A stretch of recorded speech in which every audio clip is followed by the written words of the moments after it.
Now, going to the fall season, the Celtic people of the north used to believe that during the fall season their year began. And actually for the Celtics, their New Year's was November 1st. October 31st was the final day of the year for the Celtic people of the north.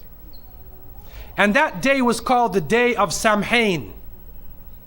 And this individual, wal-iyadhu billah, was supposed to be their god of the spirits of the dead, of evil again. And according to their belief, the evil spirits would rise to the surface and would terrorize people on that evening. And on that evening, if you did something wrong to a person, they'd come back to get you on that night. So some people would put on a disguise, so you couldn't recognize them on October 31st on that evening, and then they would be safe. Also, they would burn fires. Now the only thing we find left of that is the jack-o'-lantern that they will put inside of their window, made from the pumpkin. What actually happened in Europe is that the church moved All Saints' Day, a day for the saints. They moved it from May 13th to November 1st in 1834 AD. And so what they said was that the 31st night is All Hallows Evening. All Hallows Evening, which in America later became known as Halloween. Halloween. And they depict the forces of evil. What is happening now is that the children put on disguises. They dress as little devils, little witches, as goblins, vampires, anything evil, and they go out. And now with the new American way, they do trick or treat. And they come to your house asking for food. Do they do that here in Miami? Trick or treat. They knock on your door in their disguise. And some Muslims, thinking they want to be Americans, or they want to be Canadians, so they send their little children, and they're in little disguises. So what are you going to dress them as? A little angel? What are you going to be? How are you going to dress and go out there? And so the reality that we recognize is that, number one, this is the day of Samhain. And the Quran tells us, Inna shaytana lil insani aduwwun mubin, that the devil is an open enemy to humanity.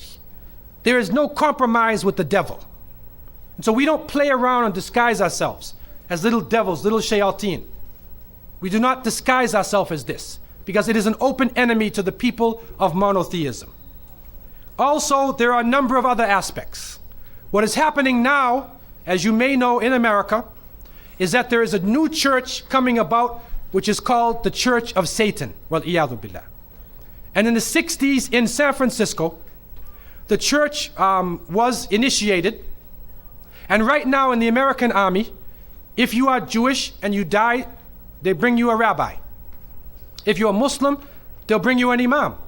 If you're Christian, they'll bring you a priest or a minister. If you're registered as part of the Church of Satan, they bring you a priest from the Church of Satan. A'udhu billahi minash shaitanir rajim.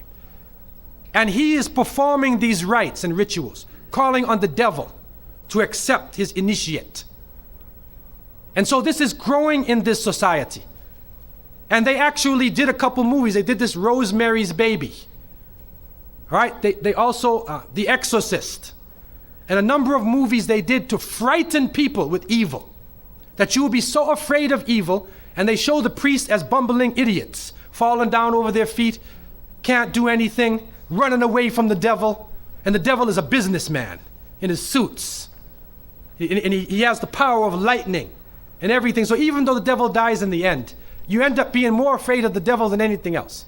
That's part of the plot, to brainwash people to be afraid of the shaitan. The reality is that the Prophet ﷺ said that the upper hand is better than the lower hand. Al-yad al-ulya khayrun min al-yad al-sufla. That the upper hand is better than the lower hand. What that means is you should be the one who gives and don't beg. That we should not be begging. And so to send a Muslim child out to trick or treat is a demeaning, lowering thing. You're asking them to beg people for food. Then they're dressed up as a way that they're not.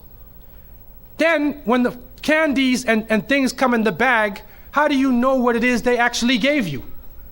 Is it halal? Most of the candies today are made with gelatin, with glycerin. They're made with pork products. We had one person in our area, in the Boston area where I grew up, one person in our area, in our project, he used to sit back and he used to give everybody X-Lax. You know X-Lax? He'd give you chocolate and he puts X-Lax in the thing. And then he goes around and waits the next day to see everybody.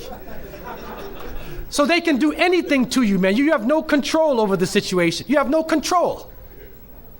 And what is also happening is that there are some evil, wicked-minded people who are attacking children on that night.